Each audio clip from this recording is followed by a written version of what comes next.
Baruch atah Adonai Eloheinu melech haolam, Avinu malkeinu. On veut te bénir pour ce temps de partage, dans ce temps où nous sollicitons ta présence parmi nous. Te demandons que ta Shrina soit véritablement au milieu de nous.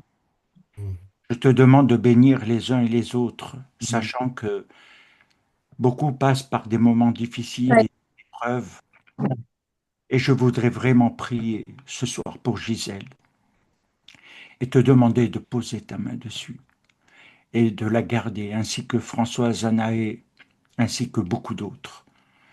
Je te demande vraiment, Seigneur, ton intervention et ton soutien, particulièrement à ceux qui sont éprouvés, qui passent par des moments difficiles dans ces périodes.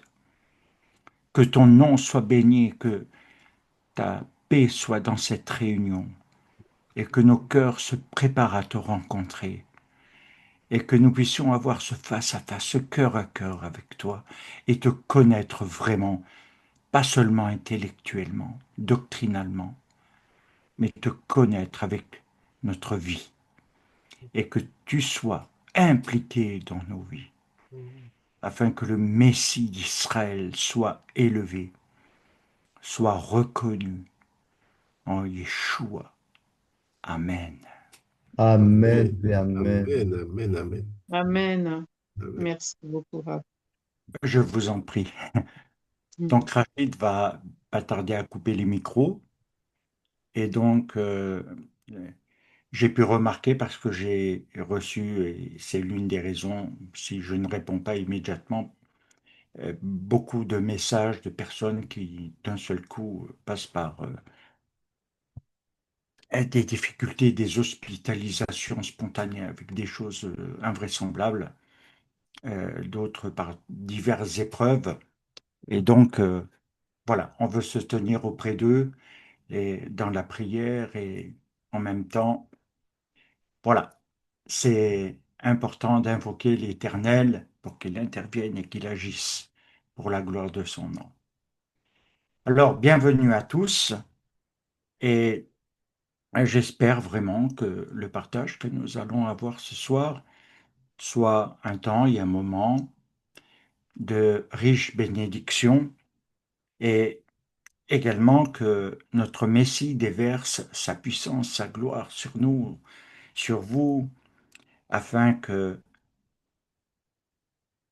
nos cœurs puissent être non abattus, mais relevés, et que nous puissions aller de l'avant.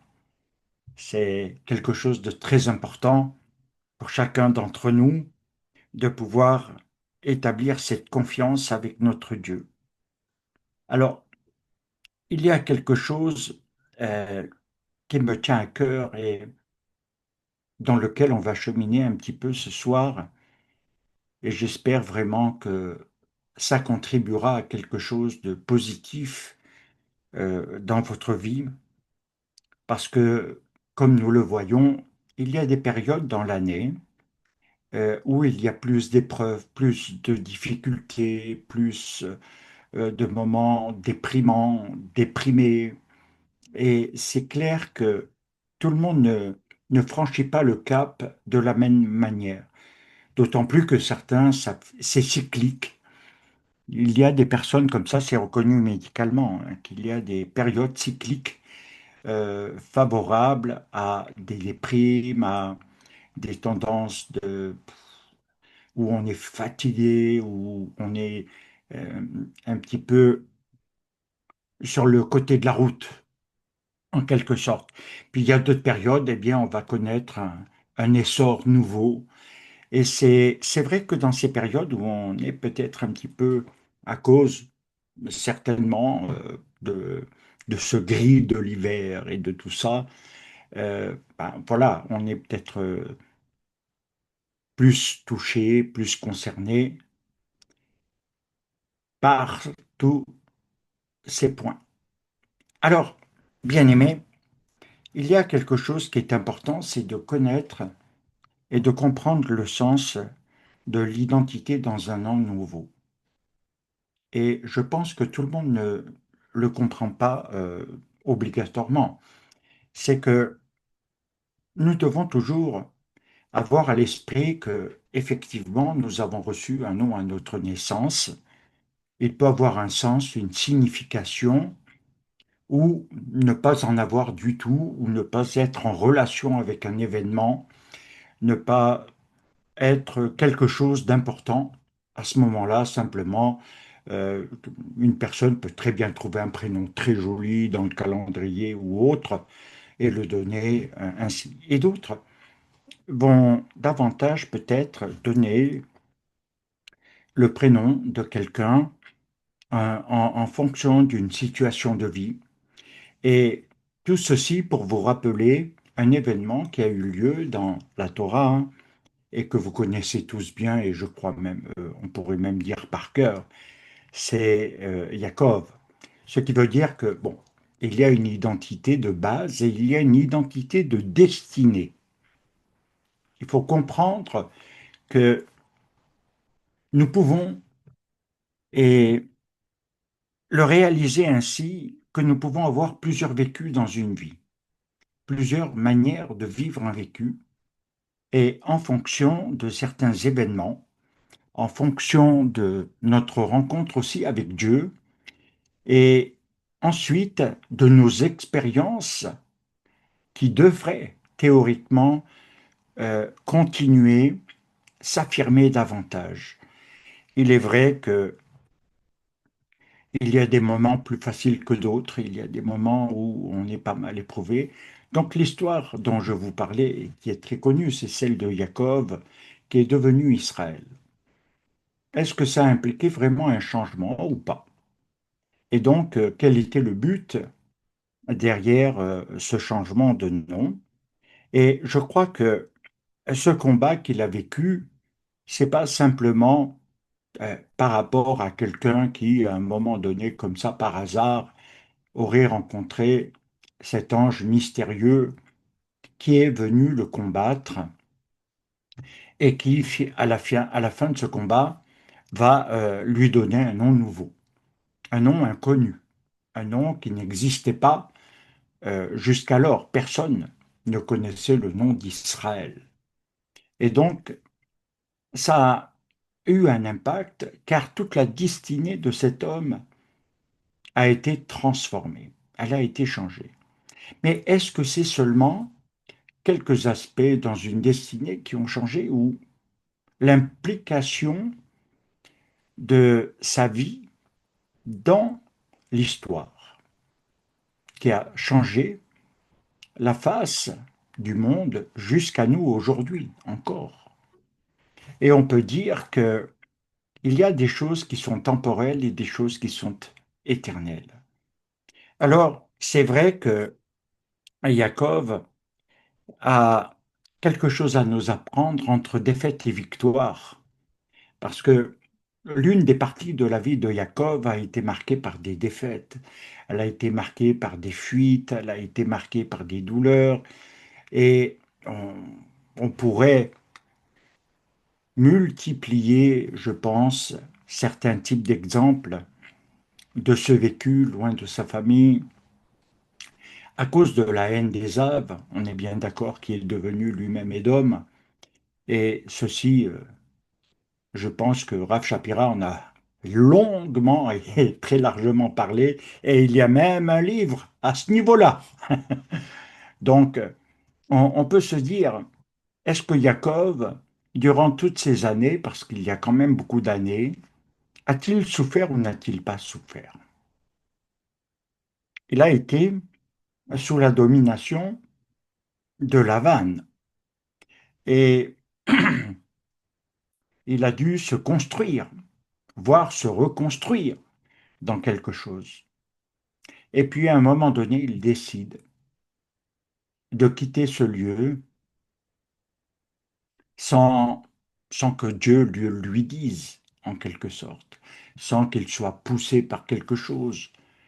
Mais à un moment de sa vie, il décide de rentrer et d'affronter peut-être les peurs de son passé et également les blocages, les impasses qui ont été mises en place par Ésav, car Ésav a bien dit, et de manière tout à fait claire, qu'il ne voulait pas simplement bloquer la vie de Jacob, mais il voulait le tuer. Donc, c'était quand même une décision très importante et difficile à la fois. Et il entame ce chemin, et ceci nous apprend quelque part que si nous voulons pouvoir avancer, il nous faut comprendre, mais également apprendre qu'en toutes circonstances, en quelque sorte, on doit se battre. On doit se battre. Et je constate non seulement depuis quelques années, mais depuis très longtemps, que beaucoup abandonnent le combat en cours de route, ne vont pas jusqu'au bout, se lassent, se fatiguent, ou sont découragés, ou tout simplement, eh bien, abandonnent même les voies de l'Éternel dans ces moments. Or, c'est vrai que quand l'épreuve frappe, elle ne nous prévient pas, elle ne nous avertit pas. Il n'y a pas de signaux clairs et précis par moment. Mais en même temps, il nous est dit que nous devons quand même affronter. Affronter veut dire se battre pour obtenir une victoire. Alors, c'est pas simplement une victoire sur l'événement présent, c'est une victoire pour le futur. C'est une victoire par rapport à ce qui est à venir, dans le devenir, parce que ça va avoir un impact, ça va avoir une réalité dans la vie de la personne, dans ce qu'elle va pouvoir vaincre. Et c'est pas toujours évident, je le conçois.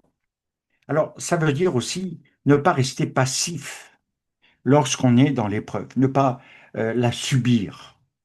Euh, je pense qu'il y a trop de choses où la culture et la mentalité d'aujourd'hui nous amènent à subir plutôt qu'à réagir et à ne pas accepter finalement que cet état se prolonge et domine l'ensemble de notre personne. Et c'est pourquoi il nous faut entrer peut-être dans quelque chose ce soir où on va pouvoir envisager une évolution. Et je voudrais vous donner aussi un chemin d'espérance afin que vous puissiez avoir des armes dans la mesure du possible et comprendre certains éléments que Dieu met à notre portée et qui ne sont pas inaccessibles. C'est vrai que des fois, on peut, en fonction de ce que l'on peut entendre et écouter, les choses peuvent nous paraître inaccessibles par rapport à tout ce que nous pouvons vivre ou tout ce que nous avons apporté de notre vie et en même temps tous les soucis que nous transportons par rapport à demain. Alors en même temps, il nous faut savoir qu'il y a quelque chose qui doit être intégré, c'est l'état de changement. Se battre va impliquer un état de changement. Et ce changement, il va également être en rapport avec quelque chose qui est dans notre identité reçue avec le Messie. Comme vous le savez, sans peut-être toujours le réaliser correctement, nous avons reçu un nom nouveau. Nous avons une identité. Nous avons un nom que Dieu nous a donné, qui peut-être nous est caché, nous est inconnu, mais il fait partie. C'est très souvent dans le livre de l'Apocalypse que l'on peut le lire et le voir. Nous avons reçu un nom nouveau, comme il a mis en nous, Shir Hadash, un chant nouveau. Et c'est quelque chose dont on n'a pas toujours conscience. Et c'est pourquoi je vous invite à comprendre que, à partir de maintenant, il peut y avoir un changement de destinée. Bien sûr, c'est pas le physique qui va changer, ce n'est pas le visible, mais il y a quelque chose qui va se transformer dans la neshama, transformer dans le cœur, transformer dans votre vie, et qui va donner des perspectives nouvelles. Parce que nous fonctionnons trop dans quelque chose où on est formaté de la même manière. Eh bien, notre vie avec Dieu, notre vie même de prière, doit nous amener à comprendre que non, on n'est pas formaté pour cette vie. On est formaté au travers de ce que la Joie HaKodesh nous communique, un, un chemin nouveau, et de le créer. Mais cela va vouloir dire aussi qu'il va falloir affronter certains démons. Alors, ce que je veux dire par là, c'est les démons de nos peurs du passé, de nos vécus, des traumatismes et des choses qui se sont implantées, qui nous paralysent et qui créent beaucoup de dégâts à l'intérieur de soi. Et c'est vrai que on aurait tendance à faire un peu comme Jacob, à fuir tout ça, à les mettre de côté. Certains les mettent même dans des oublis et veulent en quelque sorte perdre la mémoire de ces événements. Et pourtant, Jacob nous enseigne là quelque chose, il revient. Il revient sur un lieu comme Moshe a dû revenir à un moment donné, affronter Pharaon. Et il faut le dire, c'est libérateur. Maintenant, il faut se nourrir d'une force que Dieu nous a donnée. Alors c'est pourquoi il nous est dit que nous sommes soumis en quelque sorte à deux forces, à deux pulsions, à deux choses qui sont à égalité, mais qui vont avoir un impact réel dans l'un ou dans l'autre. Et c'est cet impact qu'il faut mesurer. Est-ce que je vais rester dans ce qui est un impact négatif à cause de ces forces qui me dominent et qui me font subir en quelque sorte un certain nombre de choses qui paralysent ma marche avec le Mashiach? Ou est-ce que quelque part je vais réussir à me battre contre elles, les vaincre, afin que cela ne domine plus, mais qu'un chemin nouveau s'ouvre, qu'une nouvelle vie, une nouvelle façon de vivre même, on pourrait dire. Alors, c'est vrai que ces pulsions, elles sont très fortes, parce elles sont synonymes de force. Et il y a ces forces du mal, parce que derrière, c'est pas seulement quelque chose qui est obligatoirement lié à ce qui est naturel, mais aussi à tout ce qui est dans le monde invisible. Et elles agissent parce qu'elles prennent possession des héritages et d'un certain nombre de choses dans les vécus pour maintenir captifs, enfermés et empêcher, en quelque sorte, que même si on est dans le Mashiach, que les forces qui sont liées au bien soient neutralisées. Et de cette façon, eh bien, c'est là que nous devons comprendre le sens d'un combat réel, profond, et il nous faut le relever. Alors, un des points, un des points qui fait que les forces du mal peuvent tenir quelqu'un dans l'inaction, l'impossibilité, mais également dans le traumatisme, c'est-à-dire enfermé, lié dans sa blessure. Et c'est le côté de la blessure. Souvent, j'ai entendu, alors peu importe les niveaux, mais c'est là qu'on peut mesurer que ça a un impact. Souvent, on entend j'ai été blessé et il y a des blessures dans la vie au travers de pas mal de choses qui se sont produites et on voit bien que ces blessures se rouvrent à des moments et malheureusement ne se ferment pas vraiment. Elles ne se cicatrisent pas dans l'âme. Et il faudrait pouvoir trouver le moyen et les remèdes. Alors, en même temps, quand nous voulons comprendre cela, c'est aussi lié à une décision que nous devons prendre, parce qu'il ne s'agit pas de dire seulement oui à Machiar, je veux te suivre, je veux te servir, je veux faire ci, je veux faire ça. Il ne s'agit pas que de ça. Si je dis oui à Machiar, je dois dire non à quelque chose, ou à plusieurs choses, ou à beaucoup de choses. Autrement dit, je dois aussi apprendre à renoncer. Alors, le problème, c'est que souvent les gens gardent en souvenir, c'est-à-dire continuent à faire vivre la chose en eux.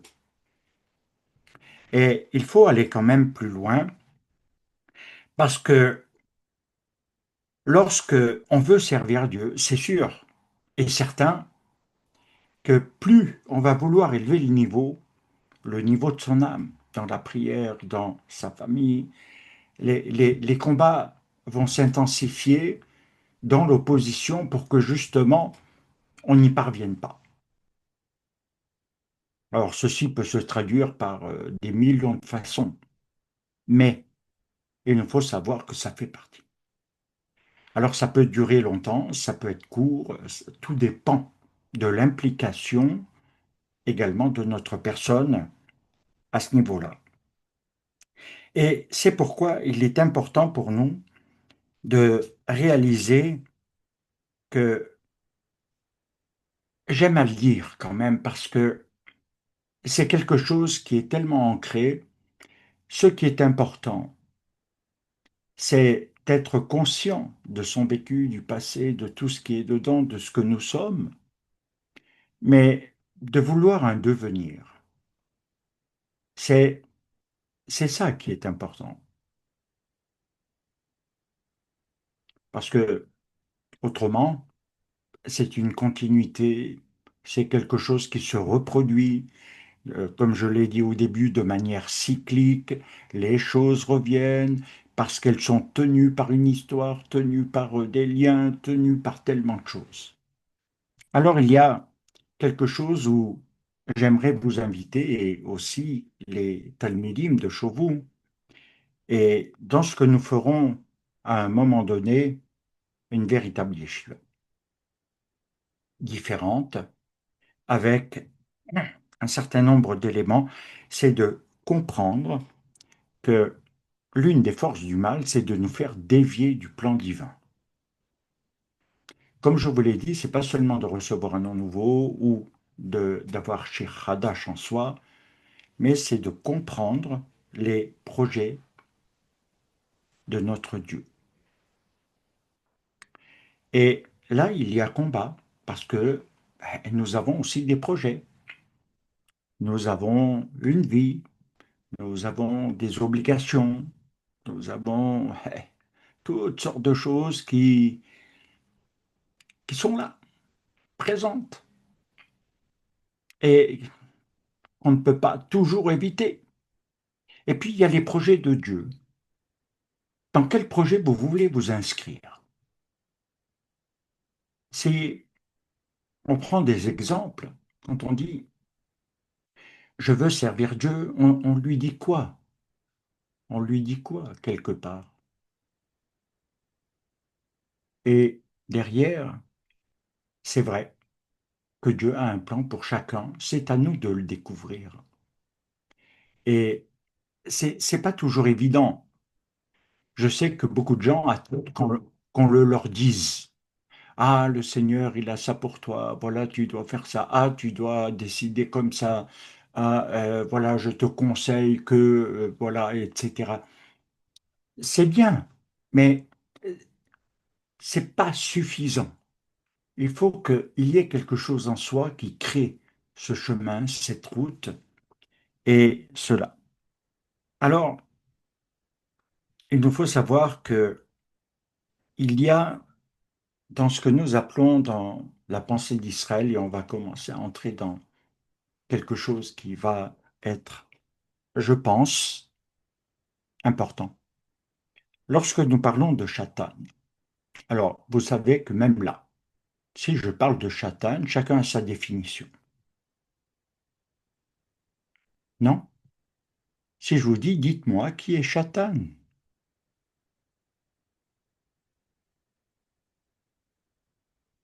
Je pense que d'un seul coup, je vais avoir, je vois vos visages, ils sont étranges,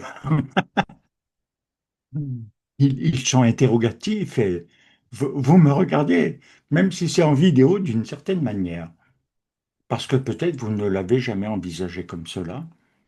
Et je, je suis convaincu que c'est pas un nom inconnu de toute façon,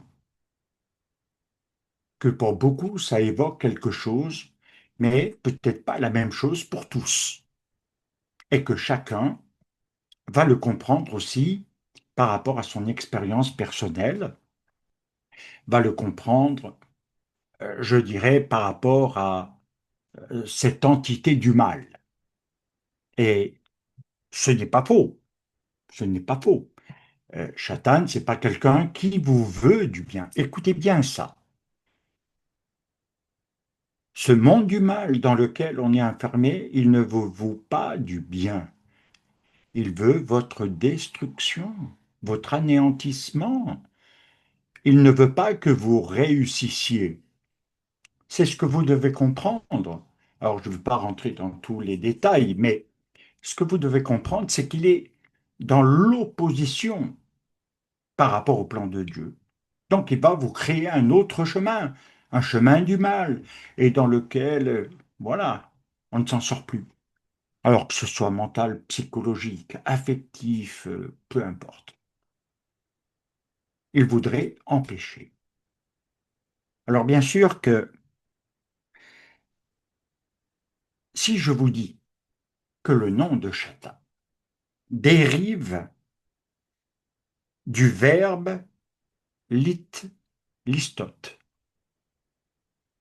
Qu'est-ce que ça veut dire listote? Est-ce que quelqu'un, par rapport à l'hébreu biblique, connaît ce terme? Ne cherchez pas dans vos dictionnaires.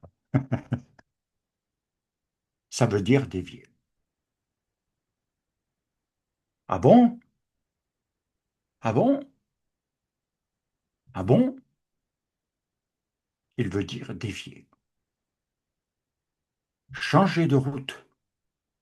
Vous amener à un autre point de vie,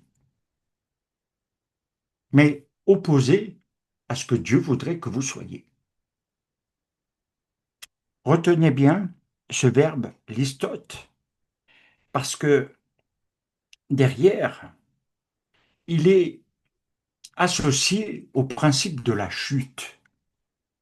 Et c'est quelque chose qui nous démontre, en définitive, au fur et à mesure, que la réussite n'est pas. Et que on aura beau essayer, on aura beau changer d'assemblée, on aura beau essayer de changer de rave, de pasteur, de personne, de lieu, on pourra changer de métier, tout au fond, les choses ne changent pas vraiment. Elles s'améliorent sur certains points peut-être, mais elles reviennent et elles se reproduisent. Et le cycle du mal reprend. Alors, derrière, il y a, à partir de la compréhension de quelque chose que je peux dire tout le monde a expérimenté à un moment donné, une blessure. Il y a des blessures diverses. Toute blessure ne fait pas les mêmes dégâts dans la vie d'un être. Et c'est pourquoi il y a des blessures qui sont plus longues à guérir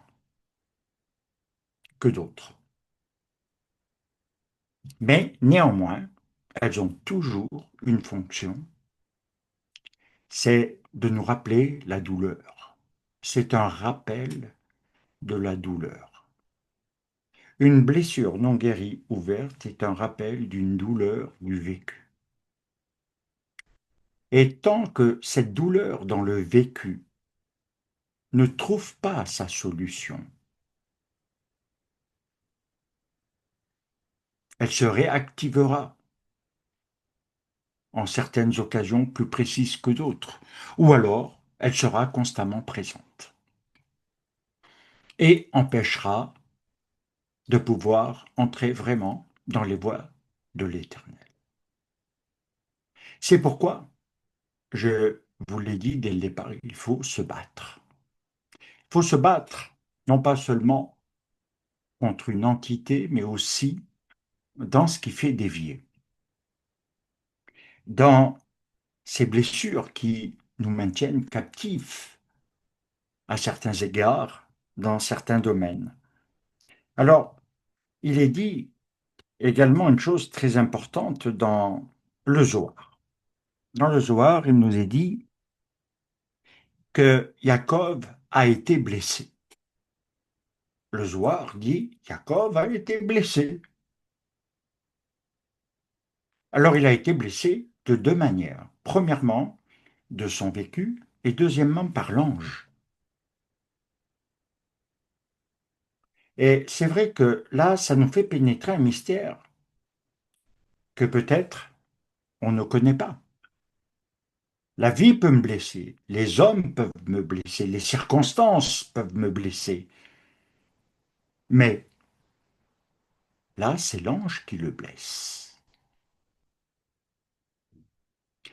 Et le Zohar nous dit, Jacob a été blessé. Alors ce qui est intéressant, c'est de dire a été. Mais il n'est plus dans la blessure. Il a la marque. Mais la blessure de l'ange est sa guérison. Ah, la blessure de l'ange, le fait de l'avoir frappé au nerf sciatique, est sa guérison. Et c'est pourquoi c'est très important de voir que en hébreu, dans ce qui est dit à ce niveau-là, c'est kaf yerer. Et kaf yerer, c'est pas seulement frapper la hanche, mais les articulations. C'est ce qui articule la hanche. C'est intéressant, hein? Ce qui articule la hanche, c'est la marche.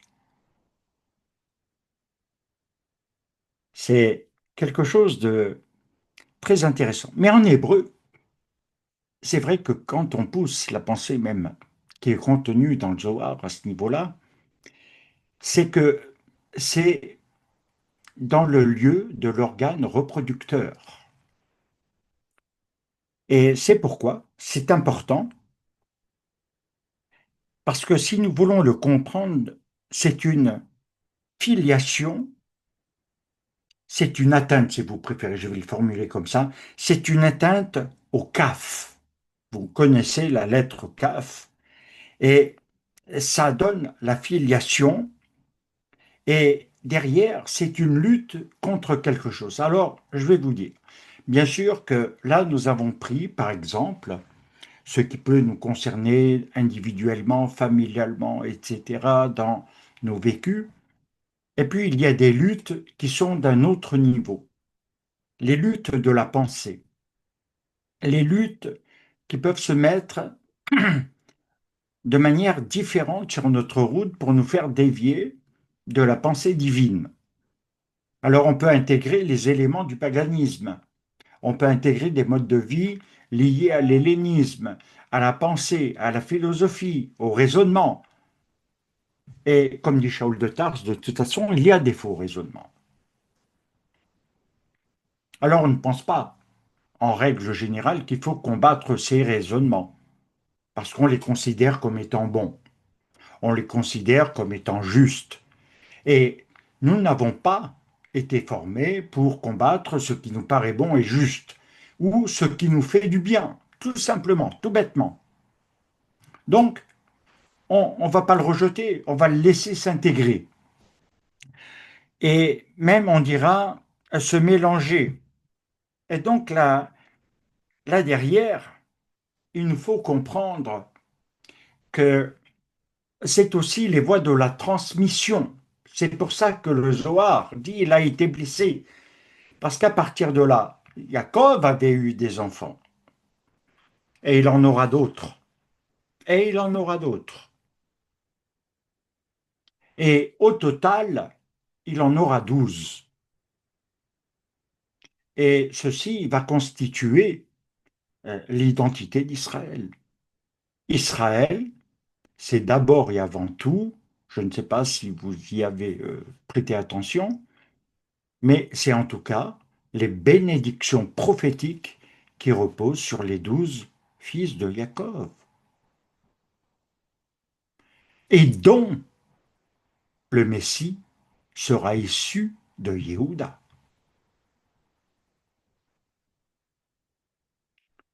Alors, derrière,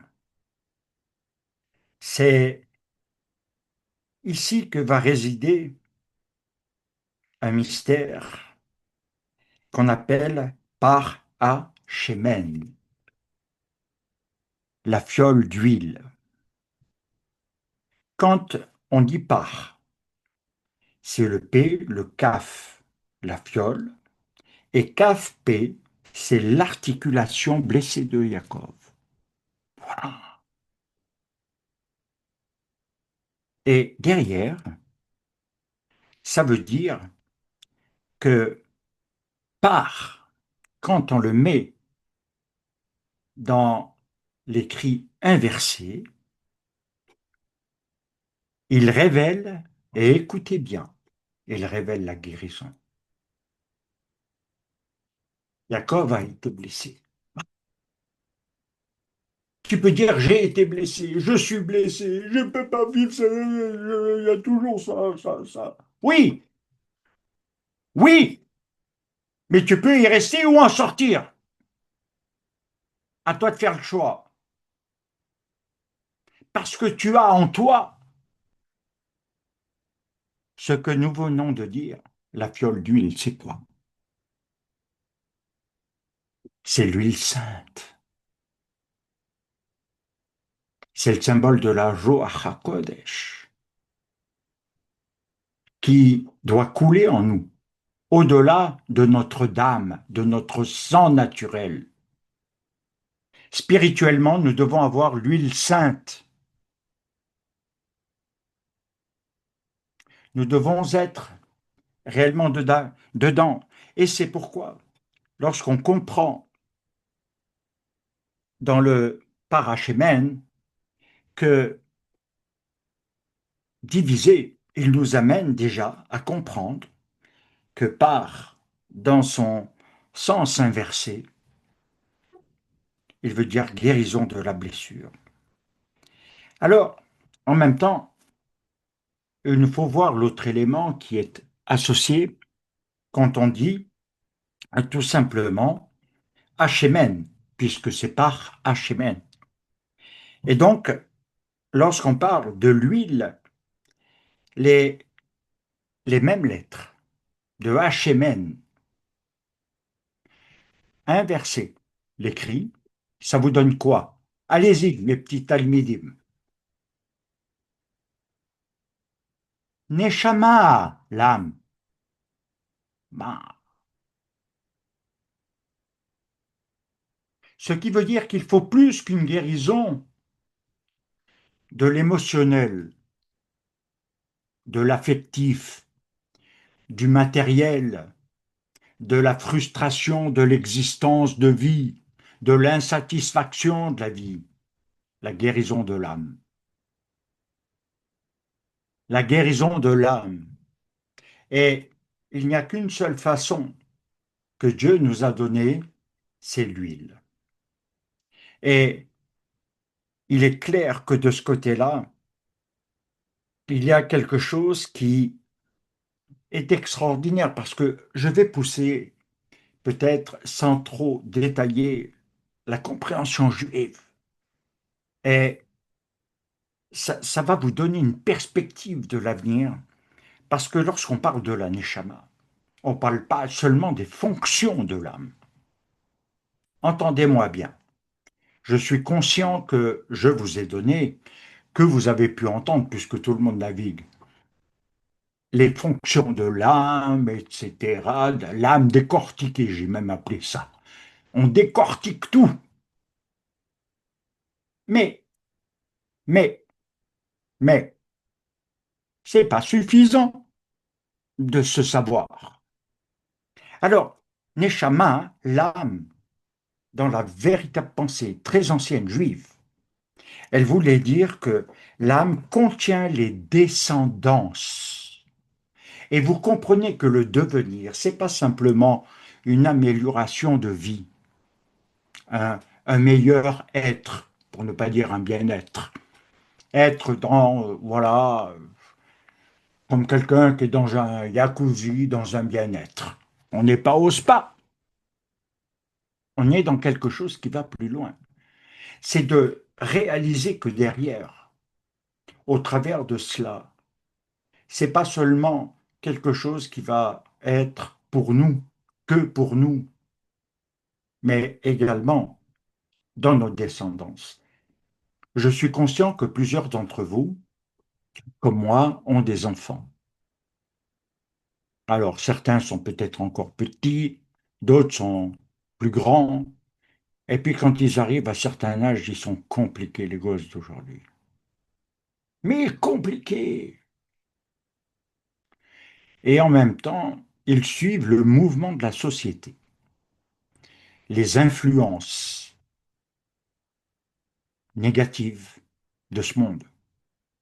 Ils suivent ce qui ne les construit pas, mais ils sont pris dans quelque chose parce que ils ont le mal de vivre.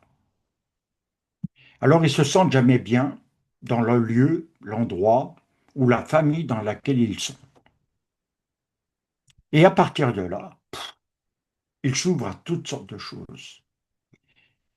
Et on est en droit de se poser la question, mais oh, pas facile d'être parent aujourd'hui. Et je crois que c'est une vérité, une réalité. Et derrière, c'est vrai que il nous faut réaliser que derrière, c'est la bénédiction de Dieu qui va reposer sur eux.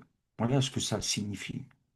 Alors, ils ont ces combats et parce qu'ils sont comme Jacob dans une première partie de leur vie sans la conscience profonde de Dieu.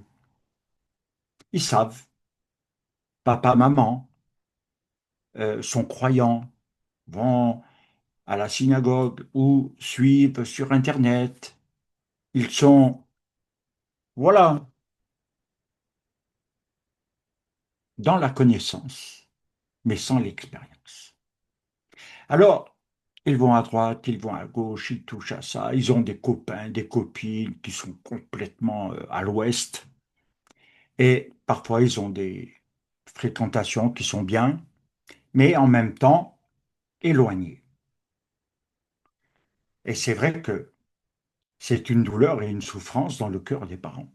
Ramener les enfants à Dieu, ramener sa progéniture à retrouver le sens de l'existence, de la vie. Or, c'est pourquoi il est important de réaliser que Hachémen, qui est en réalité lié à la Neshama, mais dans sa guérison, ça veut dire que derrière, alors, vous me direz ce que vous en penserez, mais derrière, est-ce que ça veut dire que l'âme est malade? Est-ce que l'âme est blessée? Quel est le problème de l'âme, finalement? Posons-nous la question comme ça.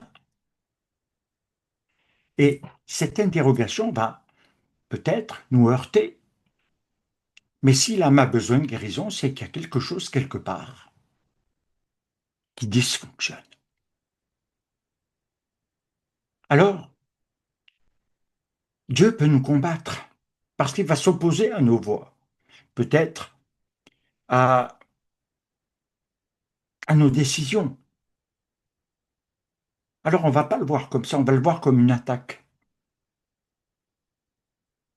99,9% des personnes que j'avais interrogées il y a très longtemps là-dessus ne voient pas que c'est Dieu qui les arrête, mais ils y voient une attaque de l'ennemi. Et ils prient dans ce sens. Au lieu de changer peut-être l'orientation de la prière.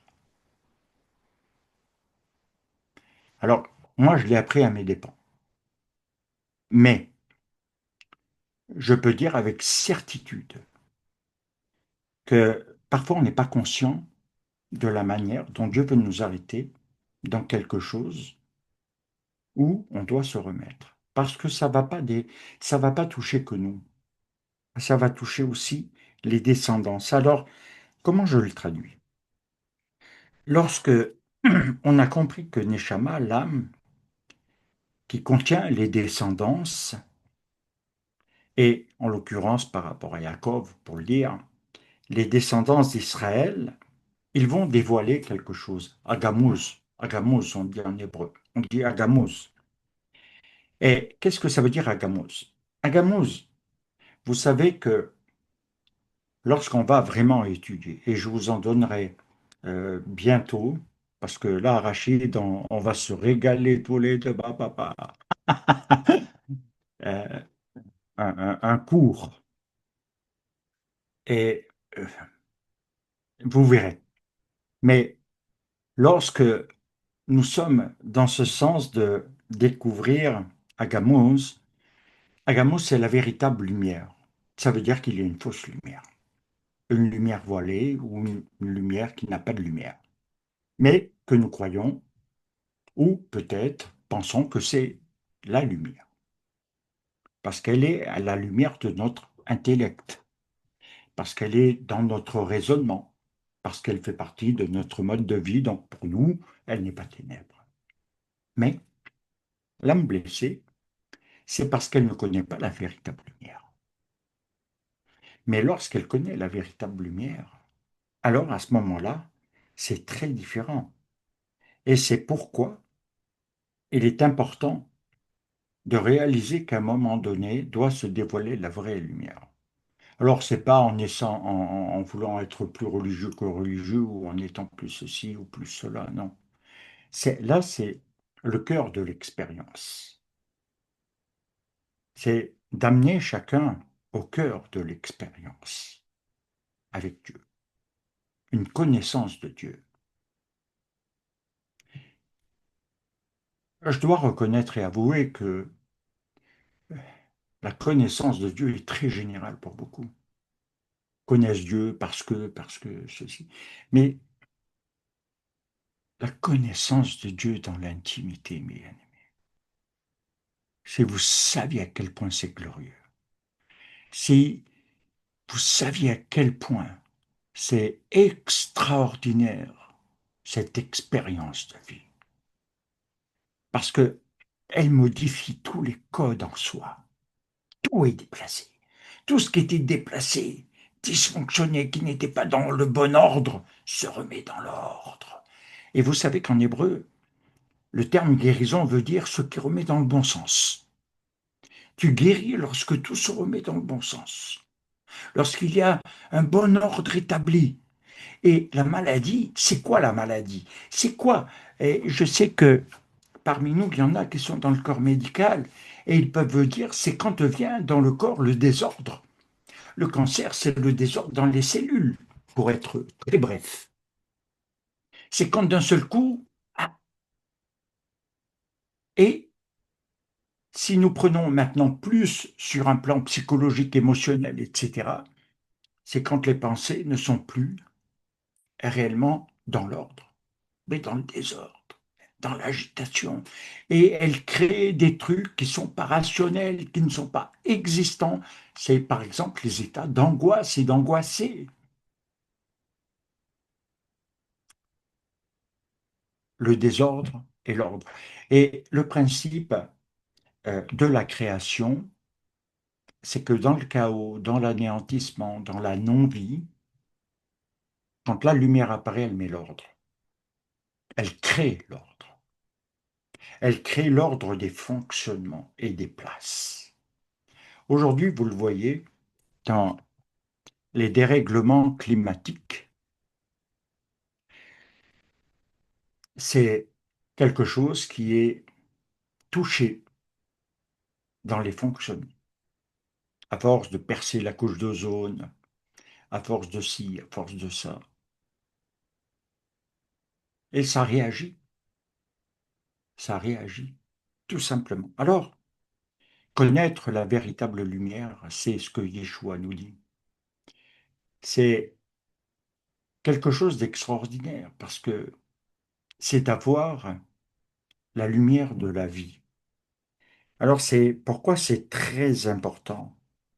Parce que si nous prenons le fait que, par exemple, comme je vous l'ai dit, les lieux sont importants. Jacob, lui, revient sur la terre des promesses. Il revient sur la terre de l'appel.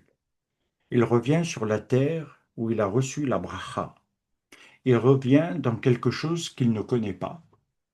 Mais à partir de ce moment, au guet de Yahok, il va vivre une expérience qui va transformer son arrivée dans ce lieu. Et puis Ésav qui voulait le, le faire mourir, c'est-à-dire qu'il est tellement alimenté par la haine. Alors arrêtons-nous quelques instants là-dessus. Est-ce que vous avez, comme je l'ai expérimenté, des personnes qui ont vraiment la haine contre vous sans raison, ou par jalousie, des gens qui ont la haine, qui vous haïssent, qui ne peuvent pas vous supporter, qui n'acceptent pas véritablement ce qui se produit. Alors, ou ce que vous êtes devenus, ça crée une haine. Et ceci rejoint ce qu'on disait au départ, l'opposition. Tout à coup, on va être confronté à quelque chose qui va nous haïr. Il est vrai qu'il n'y a aucune école qui nous forme à savoir comment combattre la haine. Vous avez remarqué que dans l'antisémitisme, il y a quelque chose d'incompréhensible dans cette haine. Les gens ne savent même pas pourquoi, mais ils l'ont, et ils marchent dedans. C'est pourquoi il est important également de comprendre que parallèlement à cette voie de réussite que Jacob, devenu Israël, expérimente, il y a derrière ce poids lourd du passé, au travers des Aves, qui lui n'a pas comme lieu d'appel la terre des patriarches, mais il va à Séhir. Séhir est devenu son lieu. Et c'est vrai qu'il a choisi, parce que Séhir, c'est également l'anagramme de Yesh Ra. Yesh Ra. Littéralement, ça veut dire là est le mal. Alors, quand on veut réfléchir un peu, on se dit, mais est-ce qu'il y a des lieux du mal? Oui, oui.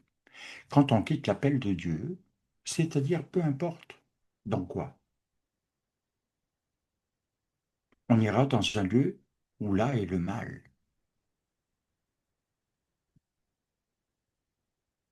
Derrière, ça marque aussi quelque chose qui nous dépasse intellectuellement, même si on a des connaissances, même si on est, au travers de Rabbi Shapira, informé sur pas mal de choses, on sait que ça va pas concerner que notre temps, notre période, mais également ce qu'il y aura à la fin des temps.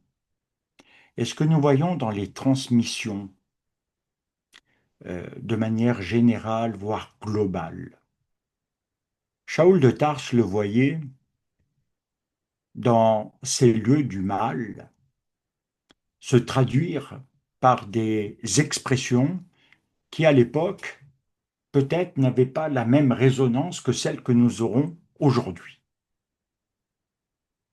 À cause de la connaissance en psychologie et des termes médicaux et des compréhensions, c'est que, par exemple, il nous est dit que, à la fin des temps, qu'est-ce qui régnera? Alors, bien sûr, on peut aller à la finalité, puisque c'est le combat final. Mais avant ce combat final, il va y avoir quelque chose qui va augmenter dans le mal. C'est ce que Shaoul de Tarse nous dit vraiment très clairement. Le mal va augmenter, il ne va pas diminuer. Mais comment est-ce possible?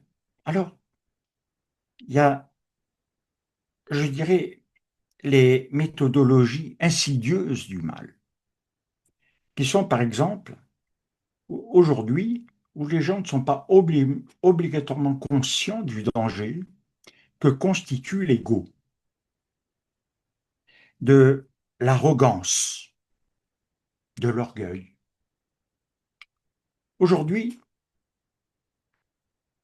si on veut entrer dans quelque chose de plus poussé par rapport à cette guérison de l'âme, est-ce qu'on combat cela?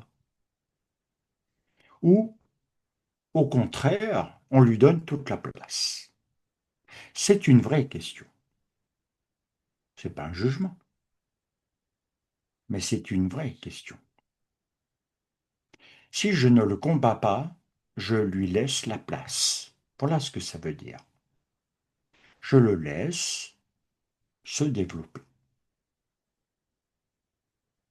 Et à chaque fois qu'il y aura quelque chose qui va aller à l'encontre et qui va me blesser, il y a problème. Ça crée la blessure. Ça crée la blessure. Bien-aimé, c'est quelque chose où on n'y pense pas, mais les Raves, dans le 15e, 16e siècle, disaient que l'un des plus grands dangers dans la fin des temps,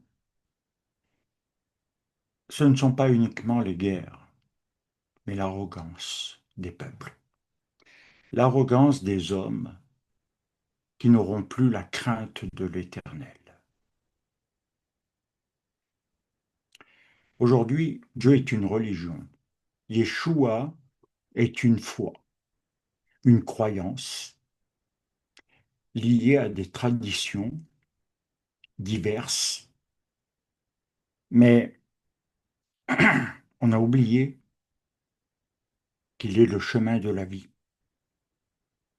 Et il a dit lui-même qu'il est le chemin, la vérité et la vie. Et derrière, il nous a quand même beaucoup enseigné l'humilité. Il nous a beaucoup enseigné quand même d'être proche de son prochain, autrement dit, d'aimer son prochain comme soi-même. Mais l'orgueil, l'arrogance, l'ego est ennemi de cela. Si nous voulons guérir l'âme et avoir une foi pure, il nous faut combattre ces éléments qui ont pris place et qui empêchent d'accéder à des niveaux plus importants, plus élevés. Alors bien sûr, parallèlement, il faut le comprendre dans le sens personnel, familial, mais aussi dans le sens de la collectivité, d'une communauté, parce que elle a une fonction, ça a des fonctions, ces choses. Ce n'est pas d'unir, ce n'est pas de créer un érad, ce n'est pas de donner une force à la tfila ensemble, une unité de cœur, une unité d'amour, une unité réellement dans l'intercession. Quel est le but? Réfléchissez 5 minutes, s'il vous plaît. Quel est le but si on laisse cela se, se faire et dominer en quelque sorte? Si ça ne crée pas l'unité, c'est que ça la détruit.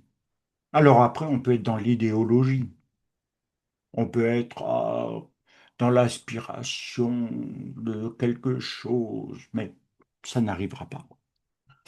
Ça ne se produira pas. Pour le vivre, je dirais, il faut souffrir pour le vaincre, ce mal. Et c'est pourquoi, lorsque on marche ensemble, ça nous amène à quelque chose de très important. Yeshua a voulu rassembler les opinions divisées, les points de vue, etc. Alors, je crois que lorsqu'on est marqué par un certain nombre de choses qui sont également dans l'alphabet hébreu, et que nous nous arrêtons par exemple sur la lettre Tav. La lettre Tav, alors bien sûr tout le monde sait ce qu'elle signifie. Sa valeur numérique, c'est 400. Quand elle est ajoutée à Aleph, ça fait 401. Et vous savez ce que ça veut dire en hébreu?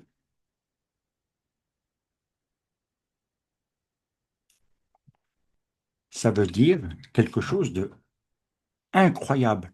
Aloufo shel olam, le sceau du roi éternel.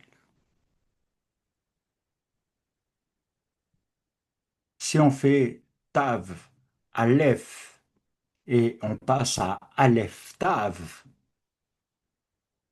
alors tout, toute l'histoire est contenue.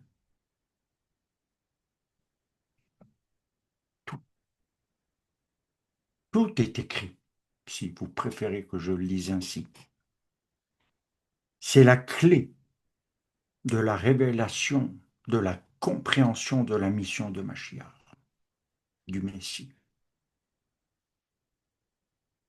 Il n'est pas simplement pour qu'on fasse des prédications avec imposition des mains.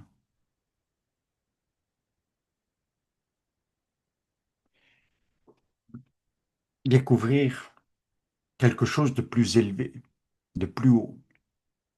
Alors, maintenant que nous avons quelque part ces aspects de tout cela, il nous faut savoir que je réfléchis, je prie afin que vraiment Dieu nous touche. Alors peut-être que je suis dans le rêve et en même temps je pense que l'Éternel va nous donner quelque chose maintenant au travers de cette introduction à, à cette pensée. C'est que derrière, dans la pensée d'Israël, lorsque on veut l'approfondir, elle nous amène à des événements que l'on peut lire, étudier dans le Tanakh. Et ça nous donne des clés. Les clés, c'est ouvrir des portes qui sont fermées. Alors, c'est vrai que dans le judaïsme global, il y a les portes de la lumière, les portes de toutes sortes. Et donc, ça a toujours quelque chose d'important. C'est ce qui ouvre sur une autre dimension. Soit on vit dans une dimension qui n'évolue pas et où rien ne se passe, ou on peut expérimenter une nouvelle dimension. C'est un combat, c'est personnel. Je peux prier pour vous, mais ça va peut-être rien changer, peut-être ça vous aidera, mais derrière, c'est une décision, c'est un vouloir, c'est quelque chose qui nous entraîne. Alors maintenant, si on prend un peu tout cela et de voir qu'il faut amener dans cette nouvelle naissance ou naissance nouvelle que Dieu nous a donnée, une place, une position à ce qui va naître. Faites naître ce soir quelque chose et faites-le grandir. Ne le tuez pas le bébé qui est en train de naître. Combien d'avortements spirituels, de vocations gâchées, de vies gâchées, de troubles amenés parce qu'il y a eu avortement spirituel. C'est un terme fort, mais c'est une vérité. Alors,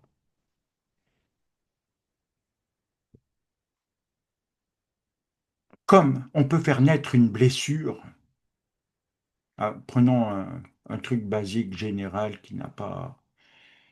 Si, par exemple, je dis quelque chose, alors collectivement ou individuellement, et que malheureusement, je le dis mal, maladroitement, pas avec une mauvaise intention, mais pas très bon dans l'expression, puis la personne va le réceptionner. Et vous savez que c'est la réception de la parole qui fait naître la guérison ou la blessure. C'est par les paroles. Pourquoi il nous est dit de bénir? Parce qu'on annule le mal qui a été dit. Et plus on bénit, plus on se bénit, plus le mal est stoppé. Il y a une inversion, une inversion. Et à partir de là, que ce soit avec les enfants, le couple, les amis, la famille, l'environnement, la communauté, si on comprend, si on fait naître, vous avez entendu cela, c'est extraordinaire. Parce que c'est là que la lumière va jaillir. Et donc, à partir de ce moment, je dirais que malheureusement, nous pouvons faire naître les blessures. Mais aussi, comme on l'a vu, à l'intérieur, il y a la guérison. Alors, derrière, il faut savoir que ça a toujours des conséquences quand le mal ou les blessures font leur travail. C'est qu'elles conduisent toujours à un chemin, à une situation quasi inévitable, qui est la rupture de la relation, la rupture avec l'autre. Alors, elle peut être progressive dans l'éloignement de l'affection de quelqu'un. D'un seul coup, la personne n'est plus supportable et elle devient ennuyeuse. Et c'est comme ça que l'amour, même dans les couples, il meurt, parce qu'il y a l'éloignement. Mais si tu commences à prier, au lieu de nourrir ce mal, et que tu bénis, ah, tu vas me dire, c'est dur, il a tellement de défauts, le mari ou la femme. Ah, c'est dur parce que il y a tellement de choses, il y a un passé quand même. Ok, ok, ok, je suis conscient. Mais soit tu continues et tu vivras toujours avec la même chose sans jamais t'en sortir. Ou alors tu commences à dire, oula, maintenant, stop, je bénis, je bénis, je bénis. Même si ça me coûte, je bénis. Et l'inversion va arriver. Et la guérison, vous savez, c'est, comme je vous le disais, remettre dans le sens. Ça veut dire on va inverser le mal en bien. Et la Ruach HaKodesh et l'amour divin va commencer à venir à pénétrer avec sa lumière et à restaurer. ce qui était cassé dans la rupture. Alors, c'est toutes les relations. Le couple est plus particulièrement touché sur certains domaines, mais c'est toutes les relations. Combien de gens ont, ont créé des drames pour quelques paroles parce qu'ils ont fait naître la blessure? Tout simplement, tout bêtement. J'ai beaucoup prié avec des jeunes et des moins jeunes de la portée de la puissance de la parole. Et c'est vrai que parfois on n'est pas conscient du poids des mots. Et il m'est arrivé d'entendre des trucs, ah, mais j'aime mieux ton frère que toi. Vous savez, on peut le prendre à la légère en disant, ouais, bon, ben, c'est pas grave. Mais ça a détruit la vie de cet enfant. Il n'arrivait pas à se construire. Je ne suis pas aimé. J'ai été moins aimé. Et il y avait toujours une compétition, un truc. Et il a fallu amener ce qui inverse. Et ça a été une autre personne. Alors sans compter que des fois, il y a d'autres paroles beaucoup plus violentes dans le rejet. Et souvent, qui peuvent être regrettées. Et des années plus tard, des fois, des parents disent pardon à l'enfant, mais bon, bah, alors il y a pardon et pardon. Et j'en ai connu des familles. Et j'en ai. Il faut amener l'inversion, bien aimé. Voilà quelque chose. Il, il s'agit pour nous de savoir ce qu'on va engendrer. Et ça aura de toute façon un impact sur un environnement, quel qu'il soit. Les blessures comme la bénédiction. Et c'est pourquoi il est parlé des malédictions comme des bénédictions. Parce que ce sont des itinéraires spirituels. Alors si on pénètre dans ces pensées et qu'on revient au lieu de séir là où est le mal, pourquoi habiter un lieu du mal qui, s'il savait que c'est à 3 kilomètres de chez lui, est-ce que tu irais faire tes commissions là-bas? Tu vas dire, c'est le lieu du mal. Aujourd'hui, c'est vrai que quand je regarde avec un regard sur le passé, euh, il y a eu une époque dans le puritanisme et autres où tout était considéré comme mal. Tu pouvais pas aller boire un coca dans une terrasse de café sans que il y avait le diable là-dedans.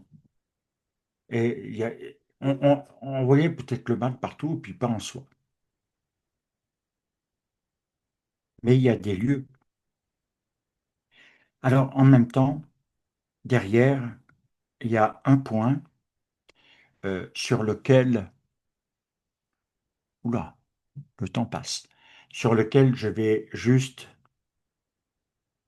mentionner, ne soyez pas sensible à l'injustice, parce que c'est la porte ouverte à la blessure la plus profonde dans l'âme. Si par exemple vous trouvez injuste ce qui se fait et que vous réagissez parce que aujourd'hui c'est comme ça, et j'ai quelques cas comme ça, et tout à coup ça prend des proportions incroyables, eh bien ça peut avoir des conséquences et je pense qu'il faut savoir fermer la porte à l'injustice pour être dans la justice. Et là, ça va donner le tour. Alors maintenant, si on regarde, il y a quelque chose d'extraordinaire, parce qu'il nous est dit, au travers de cet épisode de Jacob, où on peut trouver dans le chapitre 31, verset 1, où il est dit, Jacob a pris tout ce qui est à notre Père. Écoutez bien, Jacob a pris tout ce qui est à notre Père et de ce qui était à notre Père, et qu'il s'est acquis toute cette gloire. Il a tout pris à notre Père. Alors, en hébreu, kalakavod azeh. Et pourquoi c'est important? Parce que la première personne, théoriquement, à qui on attribue le kavod, la gloire, dans ce passouk, est Yaakov. Dans Bereshit 49,6, il nous est dit que Yaakov parle de sa gloire, en parlant de sa personne. Et c'est quelque chose que on va un petit peu approfondir pour conclure. C'est Yov, qui lui n'est pas un juif particulièrement, ni un religieux, ni quiconque, mais une crainte de Dieu. Il a une crainte de Dieu, une connaissance de Dieu. Lui, il va dire, ma gloire du dessus de moi, il a ôté et il a enlevé la couronne de ma tête. Dans Job 19 et le verset 9, il est dit, et c'est littéral, Dieu lui a arraché le kavod. Dieu lui a arraché le kavod. C'est un terme très très fort. Et plus loin, dans Job 29, 20, il dit, une espérance va naître. La gloire de Job pourra être restaurée. Waouh. La gloire de Job pourra être restaurée. C'est-à-dire qu'il va recevoir non pas une gloire ancienne, mais une nouvelle gloire. Une nouvelle gloire va surgir. Si je le prends dans la traduction littérale pour appuyer, ce verset dira, ma gloire sera nouvelle chez moi. Et vous comprenez à la lumière de tout le parcours que l'on a fait dans l'étude, une nouvelle gloire, une espérance d'une nouvelle gloire. Mais Dieu peut arracher la gloire. Et c'est ce que je vous disais. À un moment donné, il y a ce qui donne la gloire et ce qui arrache la gloire. Et ça a toujours un lien avec aussi l'expérience. Derrière, il y a des termes qui sont associés.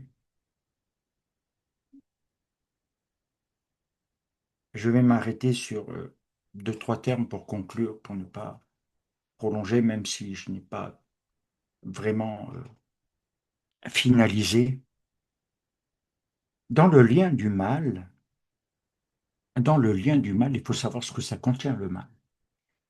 Et donc, on en a vu quelques-uns, quelques aspects, on les a définis. Maintenant, il y a une chose dont on parle relativement peu dans certaines circonstances par rapport à l'être, c'est la honte et le déshonneur, le vide.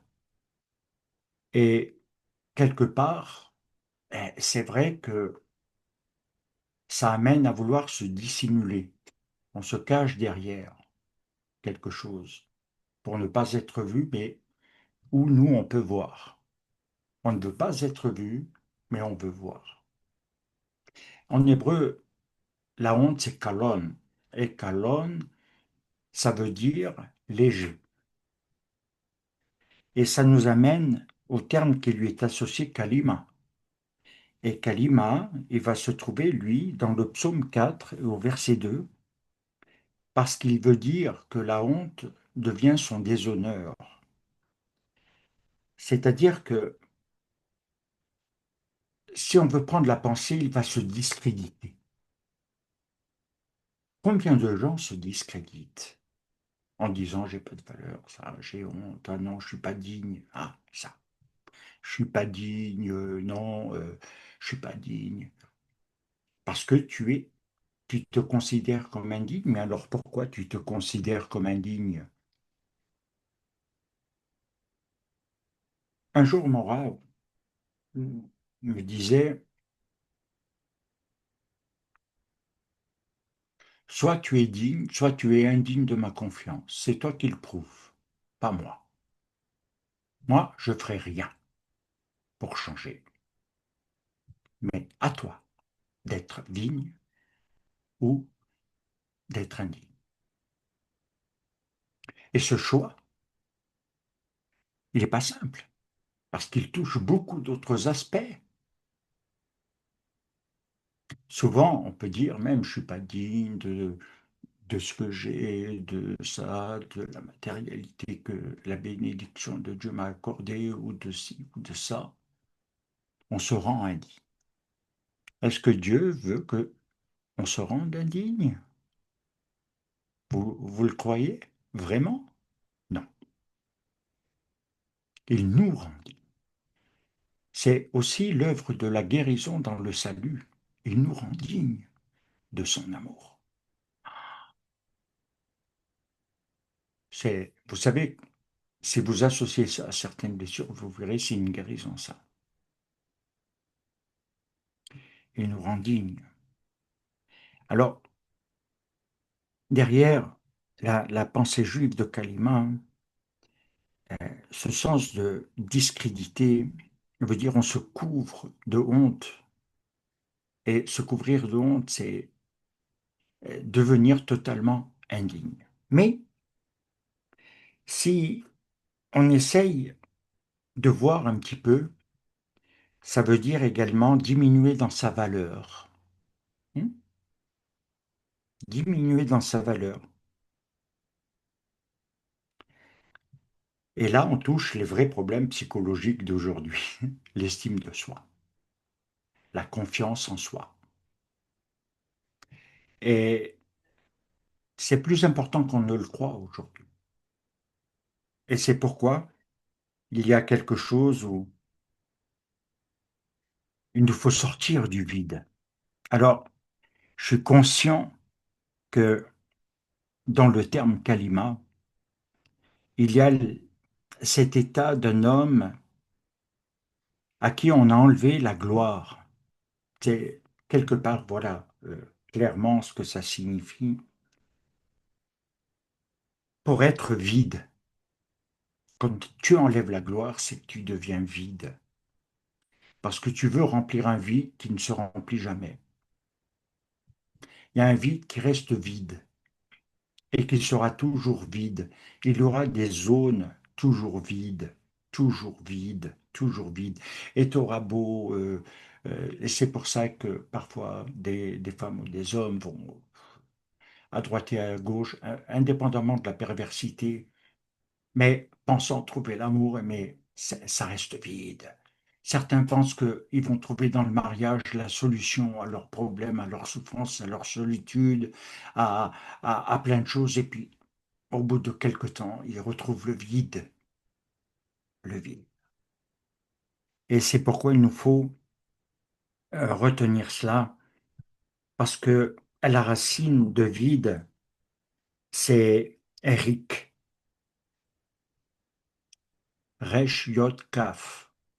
Et ça veut dire concrètement, tu es un récipient vidé de son contenu. Le sens de vide, ça veut dire que tu avais quelque chose, mais tu ne l'as plus. C'est incroyable, hein? Incroyable. Et donc, on passe de quelque chose qui était plein à rien.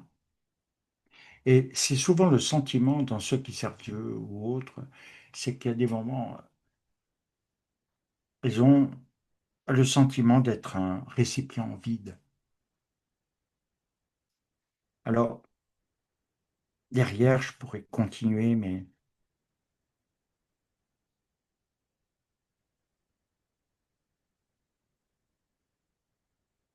dans la conclusion, il nous faut avoir le poids de sa gloire, le kavod. Il nous faut un poids. qui remplit.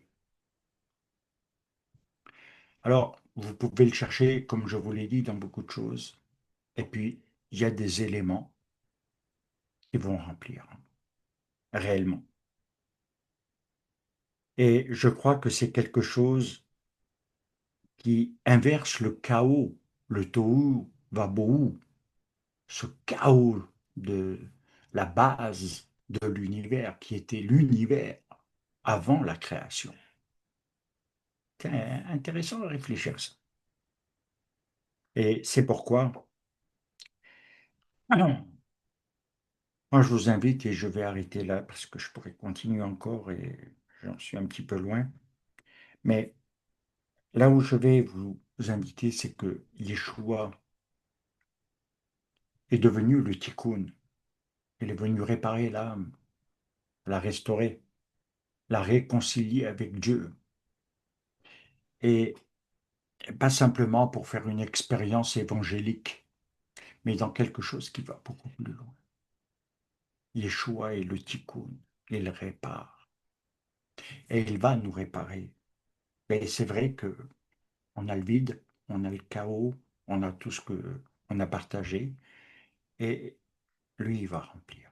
Il va nous remplir de sa gloire. Et c'est pourquoi il nous faut entrer dans ce monde de la lumière avec lui. Et je vais conclure parce que et je vous invite à faire ce cheminement, à ouvrir un chemin.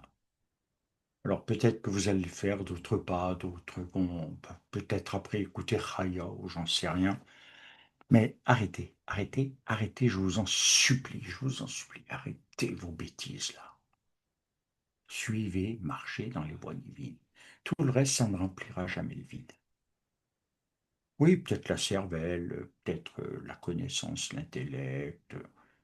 On trouvera une zone de confort dans l'intellect, mais pas dans la vie, pas dans le cœur. Que Dieu vous bénisse. Toda rabba, hein. Et donc, on se dit à Shabbat. Ça va